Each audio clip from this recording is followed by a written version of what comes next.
In today's show, we're talking Blazers offseason, big picture stuff with veteran NBA reporter Howard Beck. Welcome to Locked On Blazers. Let's get into it. You are Locked On Trailblazers, your daily Portland Trailblazers podcast. Part of the Locked On Podcast Network, your team every day.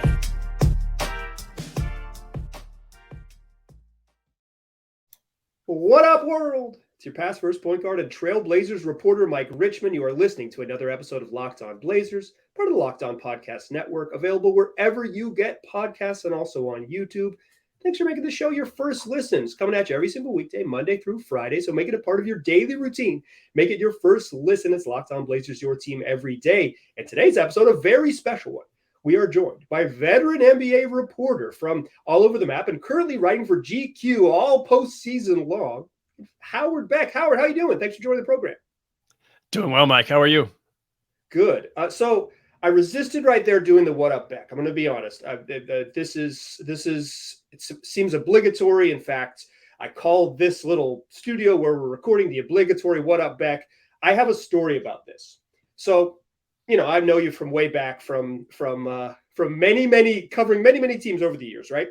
And one time I was at the NBA playoffs. I know you do not remember this story. It was the 2016 NBA playoffs. We were in LA. Blazers are playing the Clippers. We're walking through a hotel in LA. You happen to be there as well. I'm with my friend of the program, veteran reporter Jason Quick, and we walk by you and you say, "What's up, Jason? Hey, how you doing, man?" And Jason looks at you very calmly and says, "Hello, Howard." And I'm a young reporter at the time, and I'm like, "Yo, what the? You cannot greet this man, hello, Howard. That's the exact opposite of how you're supposed to greet him. This is maybe illegal." Jason and I go back to the late 90s and early 2000s when he was covering the Blazers for the Oregonian and I was covering the Lakers for the LA Daily News. So an entire era of NBA sports coverage, journalism, everything existed before What Up Beck was an actual phrase that anybody knew, before Zach Lowe had introduced it into the lexicon. And in fact, before Kobe Bryant had ever actually said the phrase that became Zach's catchphrase that now has become this funny weird thing into itself. But yes, Jason could just call me normal, just say hello like a normal person, because we've known each other since before this whole thing existed. Yeah, This was 20 years into your relationship, whatever it was. And, hello, Howard. But I'm a young reporter, and I'm like, no, hold on, Jason, you did it wrong. You did it wrong. So that was a greeting that I always remember.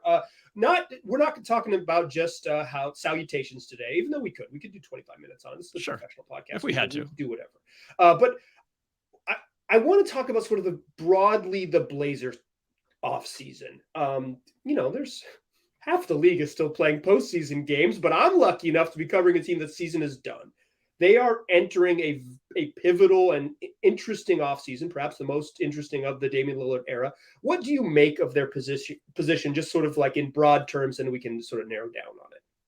Yeah, I mean, listen, I don't feel much differently about them now in mid-April of 2023 than I think I probably did in mid-April of 2022. I thought if there's a crossroads, they hit it a while back. If there's a reason to completely reassess everything and put everything on the table, it already existed. And I was not convinced a year ago at this time that they should be trying to just keep patching it up and figuring out some new way to go forward around Damian Lillard, because every year that goes by, he's another year older with that many more miles on him, and the window just keeps getting smaller. Now, you couldn't have anticipated, after having the toughest injury year of his career last year, he would come back with what was in some ways the best season of his career this season, at least statistically and, by some measures. And so that's promising, right? And it might even lead you to believe that, okay, well, sure, Dame is you're going to be 33 by opening night, but if he's still playing at this level, and we're in an era where, sports science and new training methods and everything else, so guys can extend their careers. Look what LeBron James has done. Look what Steph Curry's still doing. Chris Paul is starting to fall off the cliff, but like Chris Paul extended his career into his late 30s. Like, maybe we've still got a 5-year window here.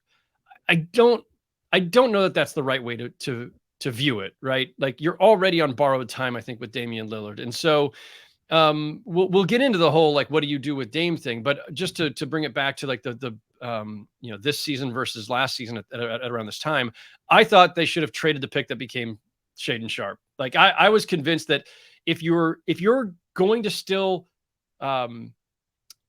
pursue the idea that we are a viable team with Damian Lillard and we think we can build something around him, you're not doing it with rookies. You're not doing it with guys who are 10 years younger, who are going to need time to develop. Now, Shaedon Sharpe ended up having like a really impressive season, and it was fun, and he looks like a promising player. All that's fine. But I always was of the belief that if you've got a veteran at that stage, a star of that stage, in that caliber of Damian Lillard, you have to keep getting other veterans around him. And I applied the same thing, whether it was LeBron in his late years with Cleveland or Steph with the Warriors. I said the same thing before they were drafting Weissman, Moody, Kuminga. I thought those picks all should have been traded. I'm very consistent on this. Trade picks for good players who already exist, who can help your superstar, your aging superstar right now. And here they are back in that same position again, trying to decide how to figure that out once again. And with probably a very high draft pick and with a second first round pick that they're going to have from the Knicks. The moment that they did not send out number 7 last year, they started the clock on dual timelines, right? They said, we have this one path that's 19-year-old Shaedon Sharpe, promising youngster, whatever, long tail future. And we have Damian Lillard, the window is increasingly small. And I think by pressing forward with that, they have narrowed the window so incredibly tiny. Like, it is a crack now. It is basically June of 2023 and the first couple weeks of July 2023. And if you don't get it right in that 5-week window, the era ends, or the era doesn't end and you stumble into next season and you are behind when you should have made that decision, and now it gets uglier and messier, and then there's maybe like a February divorce of a franchise icon. The decision to make 2 timelines, or to try to operate on 2 timelines, has put them in a situation where I think this summer more than any time in Dame's career, they have to make a decision, because like you said, they probably should have already made some of these decisions. They probably should have made the tough ones. Let's talk about what are their choices in the second segment. But Howard, are you going to any concerts this summer? I'm not planning to at the moment. I have a long list of ones that I hope to get to. Well, here's the good news. Here's the great news for you. Even if you don't have tickets, there's a great place to get last-minute tickets. It's Gametime.co. Buying tickets to your favorite events shouldn't be stressful. Gametime is the fast and easy way to buy tickets for sports, for music, for comedy, for theater, with killer deals on last-minute tickets and their best price guarantee. You can stop stressing over tickets, start getting hyped for the fun that you'll have. Gametime is the place for those last-minute deals. So instead of planning months in advance, Gametime has deals on tickets right up to the day of the event, and the Gametime guarantee means you'll always get the best price. If you find tickets in the same section, in the same row, for less money, Gametime will credit you 110% of the difference. Plus, it's the fastest growing ticketing app in the country, because you can get images of your seats before you buy, so you know exactly what to expect when you arrive.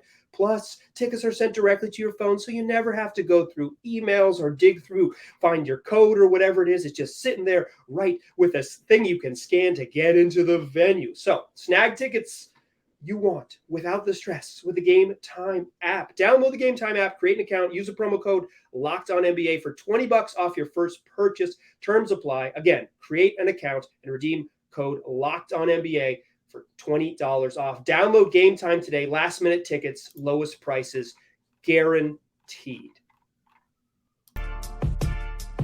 All right. Still chatting here with Howard Beck, veteran reporter. You can read GQ all off season long and all postseason long, but off season for our purposes here for the Portland Trailblazers. What do they do, Howard? How do with franchise icons and all of this stuff, with someone who's Damian Lillard is like at worst the third best player in Blazers history, and he's not 3. So what do they do, and what should they pursue this summer? Do they owe it to him to make one more, as the music plays again here? Do they owe it to him to give it a shot, or have they given it a shot, and should they pivot and move another direction? This is where it gets complicated on a really fundamental level to me. So if you look at this in the abstract, or if you look at this in the pure, cold, pragmatic view, when an NBA team reaches this kind of just dead end, basically, which is what it feels like they've been in for the last couple of years, the obvious, cold, pragmatic thing to do is say, you know what, this is as far as you can go. You owe it to yourself, your franchise, and your star to just move on. Part ways. Dame Lillard should be traded somewhere. You get back a boatload of stuff for him. You start building for the next era. There are no 2 timelines. I think the Warriors have shown us 2 timelines doesn't work that well. It's almost impossible to pull off, and may even be impossible to pull off. And the Warriors had more ways to do it because they had more players to work with. The Blazers don't have that luxury. It's just hard for anybody. The complication is this. If the player you're talking about happens to be arguably the best player in franchise history, and I think, Dame has that, can lay claim to that fairly. It's really hard to just do that, right? It's easy for us sitting here at home to say, blow it up, trade Damian Lillard, get back a ton of picks and players and start the next era, and everybody will be better off. Everybody will be happy, and the Blazers will have a promising future and all that. It's a lot harder to actually do it, especially when the player himself has said, I don't want to go anywhere. I'm good. I love it here. I want to see this thing through. Hey guys, front office, keep trying. Just do whatever you got to do. I'll be here. You can keep building around me. And listen, that means a lot, right? And I'm sure it means a hell of a lot to Blazers fans that Dame feels that way. I've always been one who says you defer to that, right? If Bradley Beal doesn't want to go, okay, fine. We'll keep building around you, Bradley Beal. Probably maybe not give you a supermax deal with no trade clauses and everything, but whatever. Trade clause, yeah. Same thing, Dame Lillard, if you want to be here, far be it for me to say you should go somewhere else. The onus is on me as the GM or the team president or the team owner, whoever, to get this right and do right by you and not squander that show of faith by the player. So it's hard. Also, by the way, there's fans, obviously, who have an investment in this and who maybe they'd rather see, Lillard retire as a Blazer, even if it means you've given up the chance to reset for the next era. Maybe they just don't, there's an emotional attachment there and an investment in this player. You have tickets that you've got to sell. And even if the fans were okay with moving on from Dame, okay, but you've got a whole sales and marketing department that have to sell tickets based on the promise of who, what, can you fill seats with, Anthony Simons and Shaedon Sharpe and players to be named later with these draft picks? You just don't know. And so I always try to push back a little bit on obviously they should just blow it up and trade Dame. Sure. There's a lot of logic to that. It's not that easy. It's just not that easy. And so if Dame is still going to, and listen, I think he kicked open the door just a slight bit on the possibility he did. Right. If whatever conversations are happening behind closed doors with him include, listen, guys, if you want to move on, it's okay. I'm not going to I'm not going to ask you for it. Maybe he does. Maybe he actually says, if you don't think you can do X, Y, Z, it's time to go. Or maybe he just says, it's okay if you want to explore that. Let me know what's out there because there are certain teams I'd be happy with or what. If those conversations are happening, this may go down a different road. But if Lillard is sticking to what he's done for the last several years, which is, no, I am here. I am staying. I want to be one of those guys who spends my entire career with one team. It may doom him and them to an unfortunate, next 5 years, right? Where he doesn't ever get to reach the heights that you'd like to see a player of his caliber, where they don't get to move on. But it's never as simple as that. There are other factors to consider. So I do not have a hard and fast view of what they quote unquote should do.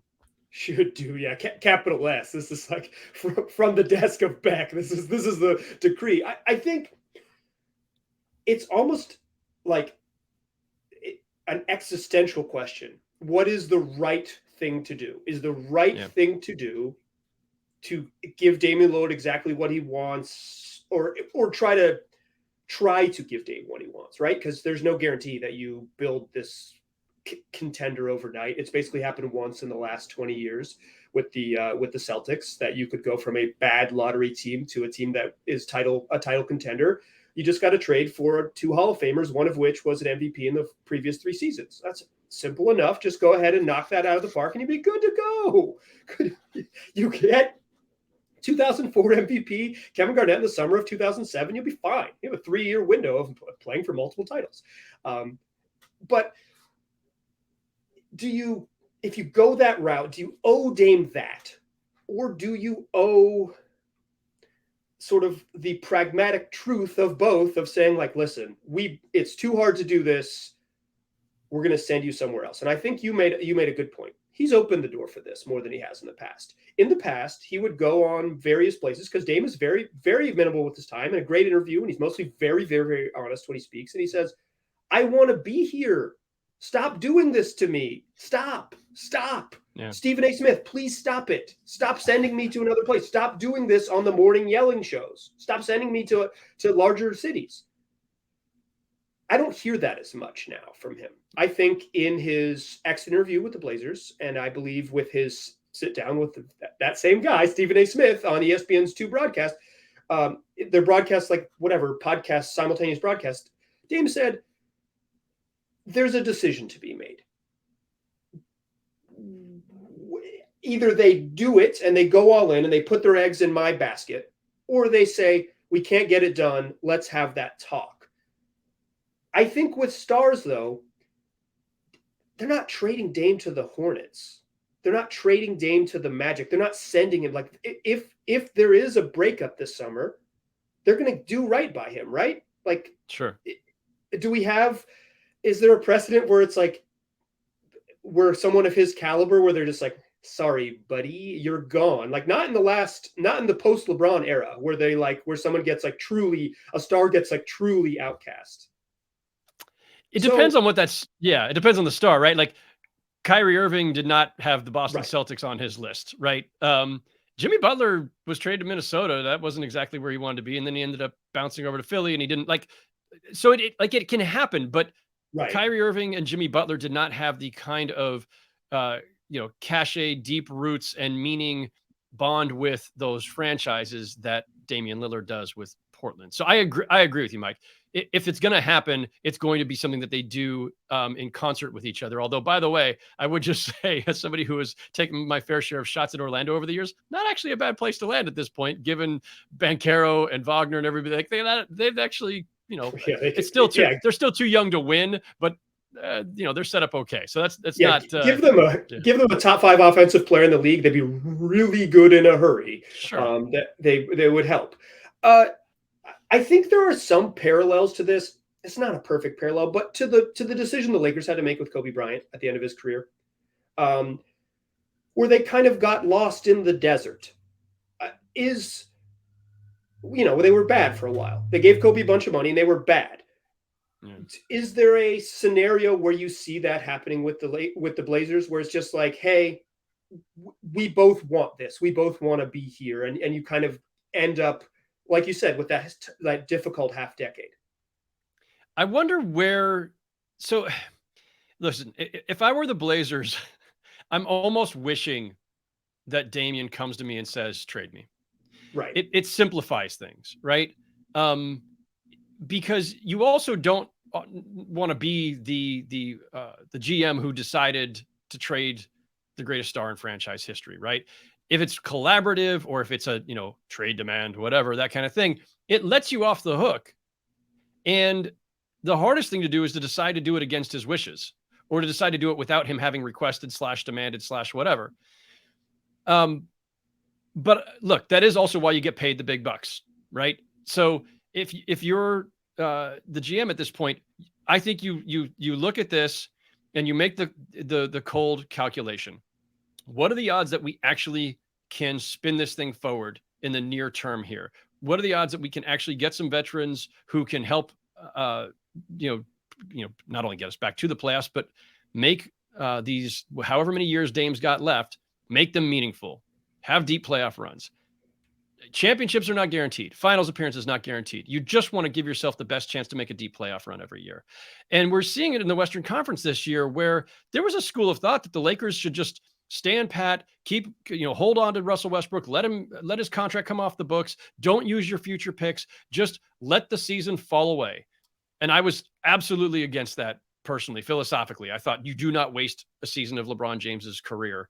And we're now seeing they're up 1-0 as a 7 seed, and their opponent, the Grizzlies, maybe without Ja Morant, their star, for the rest of the way, for all we know. And suddenly the Lakers have gone from might miss the play-in entirely to made the play-in, made the playoffs, became a 7th seed, up 1-0 in a series against a team that was already in certain state of disarray, missing guys, and is now missing their most important player. And oh my gosh, the Lakers have a shot. It's a lot to say after game 1 of the first. Yeah, I was going to say, if we want to go further, like after game 1, they have a chance to have home court advantage in their own building against the Clippers in round 2. It's all aligning. But I'm not saying they're winning the next 3 championships in a row, Mike. I'm just saying, you can't rule it out. The point is simply that you leave the door open. You put yourself in the best possible position to take advantage of things. And considering the West is wide open right now, if you're the Blazers, you have to look at that too.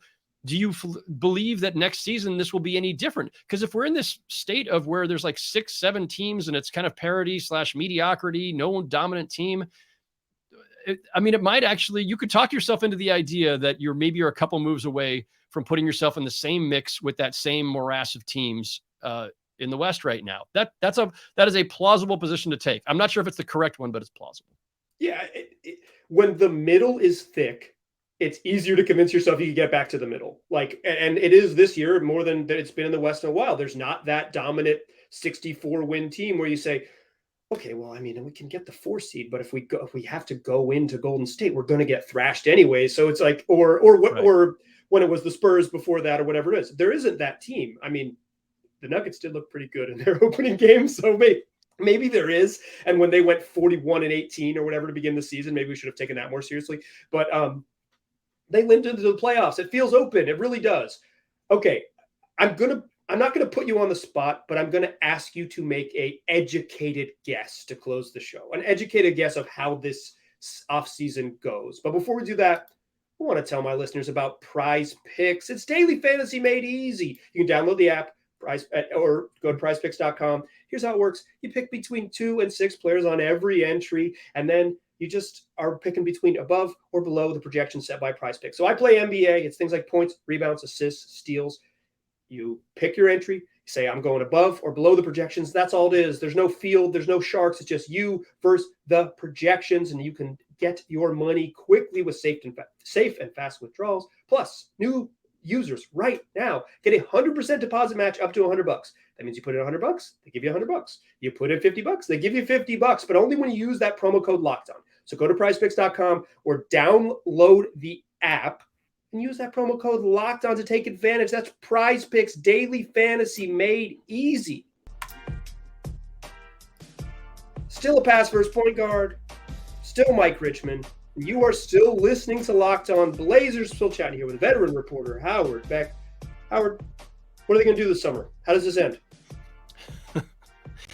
Man, I wish I knew. David Stern once accused me snarkily, as David Stern is was prone to do, of having a crystal ball. He didn't like something that a statement I had said, and he says, well, I don't have your crystal ball.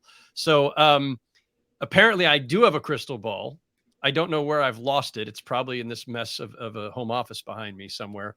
If I had to guess, I would guess they keep doing the same thing. Sadly, if I had to guess, it's just too difficult to decide to blow it up. But again, if Dame has changed his view of this, if he goes to them and says everything should be on the table, it changes everything. Short of that, my guess is that, look, they either, maybe they find a reasonable number to re-sign Jeremy Grant. Maybe they find a new home for Nurkic and get something of use back. Maybe they feel like another offseason of Simons and Sharp developing gets them somewhere. Maybe, who knows where that pick lands, by the way. A lot of this may just simply depend on what the lottery does to their draft pick. That pick, again, I would argue, as I did a year ago, you should trade it for veteran help. If you're keeping Damian Lillard, trade it for veteran help. I still believe that. Unless it's the first one. unless it's Victor Wembanyama. The first one, trade the other ones. I think that's pretty simple. Right. And Scoot Henderson's great. But you're not drafting Scoot if you're keeping Dame. So if you're number 2 or below, Sharp and all, exactly. Yeah. If you're number 2, if you end up at 2 or below, I think you should be trading the pick. I'm sure they want to keep Sharp, but again, if the goal is to win now with Dame, you have to figure out, are the players that you have next to him right now good enough or not? And can they get you something better? I'm stating the absolute obvious here, but that's where we are. Like, you either feel like you've got the tools to move this thing forward or you don't. And if you don't, then you either are committing yourself to mediocrity around Damian, or you're going to him and saying, listen, it's time. Like, are you comfortable with this? And maybe they should be the ones initiating it. Maybe they should be that door that he cracked open. Maybe they should be pushing on it a little bit and saying, listen, we've tried, we've explored everything. We don't think there's a path forward that gets us anywhere beyond like 38 to 42 wins for the foreseeable future. If you're okay with that, we'll keep trying. We're not giving up. But if you're not okay with that, we're kind of hemmed in right now, and they kind of are. I don't see obvious paths out of this, short of trading Damian Lillard. And if we know that here in our home offices across the country, the league knows it too. And there are teams that will say, that's an interesting trade offer. Call me back in the middle of July when you haven't found anything, and we'll take Damian Lillard off your hands for you. There are teams that are going to freeze out Dame. I don't think there's a huge list of suitors he's just an expensive 33-year-old guard. So it would be teams that really are for sure, real deal Holyfield going to go for it. There's going to be a bunch, right? But it's not 28 teams. And look, right? I didn't mean, and I wasn't trying to do any, kind of subtle messaging with the Brooklyn Bridge behind me in my virtual background here. But I am Brooklyn based, and there is a team in my backyard that suddenly has a ton of other teams' draft picks, plus a ton of interesting wings, 3-and-D guys, whatever else. And certainly the Nets have been a team that were, high on the speculation list because they've positioned themselves to get the next star who gets traded, right? Some of the other teams that are loaded for that, all right, the Thunder have a bazillion picks, but they've got Shai Gilgeous-Alexander. Does a Shai Dame backcourt make sense? And when they're not trading Dame to OKC. There's no way they're trading Dame to, there's no way that Damian Lillard says, yes, the planes, please. I'm just thinking out loud here. Who's got the assets, for sure. Right? The Pelicans still have some really interesting Laker picks, but they've already traded for a longtime Blazer guard. Maybe they swap them back. That would be interesting. So I don't those don't seem like obvious places to go, right? Laker fans will keep fantasizing about the idea of getting Dame, but I don't know, who you're trading to get him. Those things have circulated for a while. Westbrook will hit free agency, and the Clippers will once again be looking for a point guard potentially. Again, another team that doesn't have any of its picks and doesn't have a lot of assets to deal with. So we don't need to go through 29 teams right now. We probably don't have time to do that, but there will be teams out there with absolute interest. There will be teams out there that have assets. But he's really good. He's still, no, that's the thing. He's still really good. And if you're a team that already has everything else, the supporting cast that just needs the superstar plugged in, which is sort of the case you could make for the Nets, then there's a deal to be had out there if they decide they want to pursue it. Yeah, so earlier this week I did an episode that I'm sure you listened to I just did percentages of who's going to be back. And I put Dame at 91% because I said, you know what? I think they're going to go his route. I think they're going to, like you, I kind of think that they'll say, hey, if you want to be here, we'll try it again. We'll do what we've been doing, right? We'll continue this. We'll continue these attempts. And someone who works in the league, I like this parlance, is a rival executive. That's what people really like when they do sorts in the league. But someone who works outside the Blazers in the league. One of my favorite phrases. Yes. A rival executive sent me a text message that said you should flip those numbers around. So instead of 91, they said 19%.